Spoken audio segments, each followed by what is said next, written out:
Hey everybody, it's Alicia with Graceful Plants, and today I will be doing the Spring Plantuber Tag. So Pam from Pam's Pretty Plants started a Spring Tuber hashtag, and since spring is only, 15, 16 days away, I thought I would get it on the challenge, because as you can see, I'm outside-ish. I'm actually out on our sun porch because it is 40 degrees outside, which is pretty near tropical for us. So that means it's about 50-ish in our sun porch here, and I'm dying. I'm dying from warm weather, so Hank and I are out here hanging out in the 50-degree beautiful weather. So I am in Wisconsin as well. If you saw Reb's video on her Spring Tuber Tag, she's got quite a bit more snow than we've got up there up north. So she's a little bit more northern than I am. And as you can see behind me, it's about 40 degrees out today and the snow is just melting away. And we're starting to see some of that nice, beautiful dead grass under there. And sorry about the sun. I know this is not going to be the greatest lighting for filming. However, Jack is sleeping right now, so Mama films when she can, and when Jack's sleeping, it's pretty much the only time I get to film. So we're gonna take advantage of it, and sorry about the light. So this morning when I was watering my plants, I went to go water my golem's ears, ogre's ears, whatever you wanna call them. And I know it's this little tiny little fuzzball. 'Tis a mealybug nest, and I've looked and I haven't seen any actual mealybugs on them, but there is a lot of little telltale signs of the little white nastiness that they leave behind. So we're gonna clean him up with some alcohol while I'm out here answering these questions. So just so you know what I'm doing down here, just killing some mealybugs. So the first question on Pam's tag is, have you started spring cleaning repotting yet? Well, I guess this is considered spring cleaning. Really haven't had an issue with mealybugs this winter, so we're gonna say yes. This is the first time I've really noticed mealybugs. And I really don't stop repotting for the winter.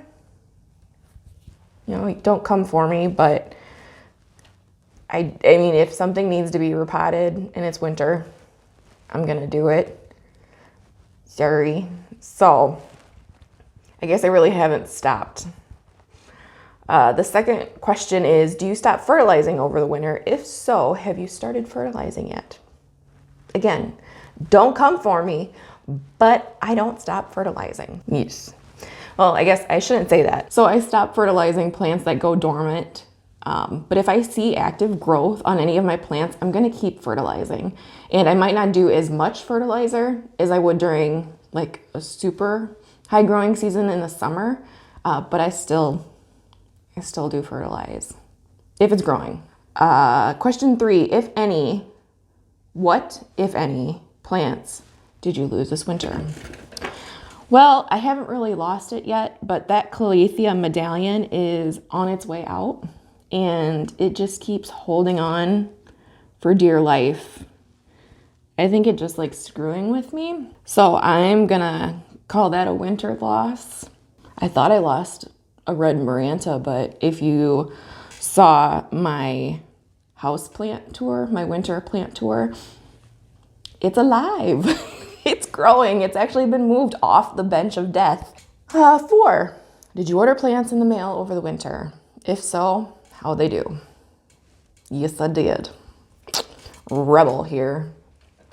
So I actually ordered, ooh, yeah, there's one of those dirty SOBs. You probably can't see it because my camera's not gonna focus on it because it hates me, but that black smudge you see in the blur there, that's a mealybug. Frickers. I did order plants from Green Spaces ID, and I will link that video up here. I placed that order back around Christmas time, so it was in the dead of winter. They all arrived alive.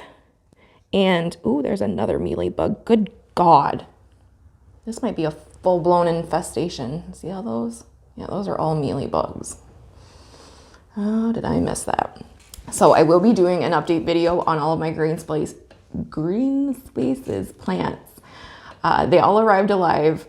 So they did have a few issues acclimating to my house, and I'm going to chalk it up to shipping shock.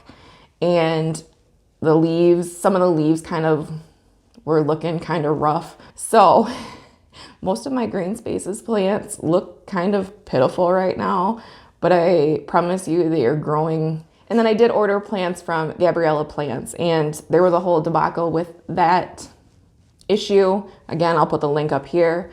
The plants arrived beautifully. There was just other issues, but they were packed wonderfully. So I did get 2 orders this winter when it was in, the single digits, and they all are alive. So that'll probably never happen again.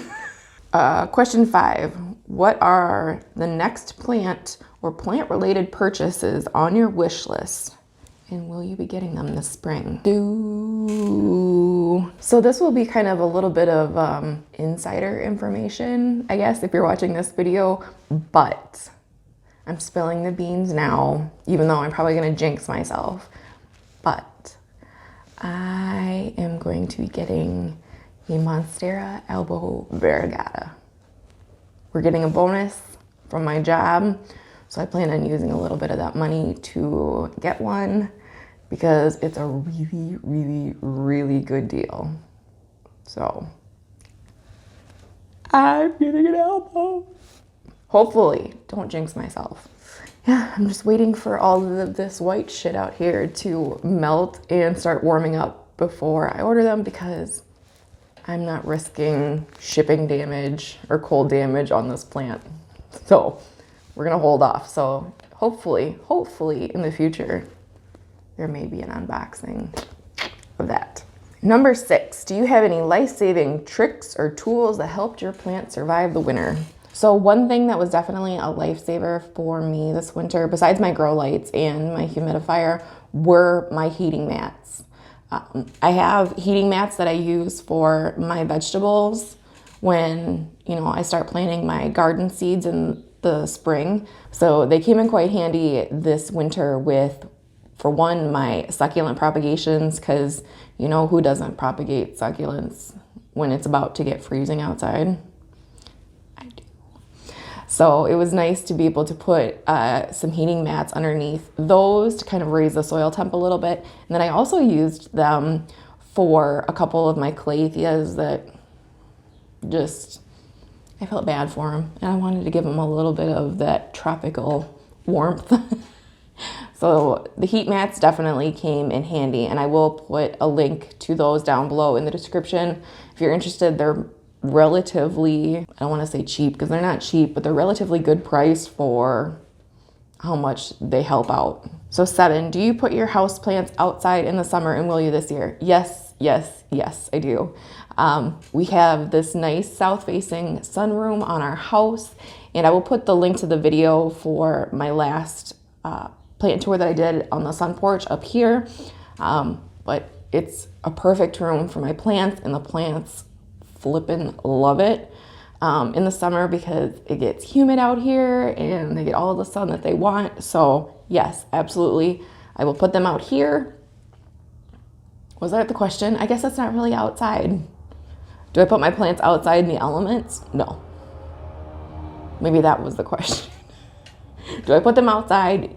Outside? No. Do I put them outside in a protected area? Yes. God, that was a confusing question or confusing answer. 8. Did you have pest issues over winter? And if so, did you conquer them? Hell no, did I conquer them.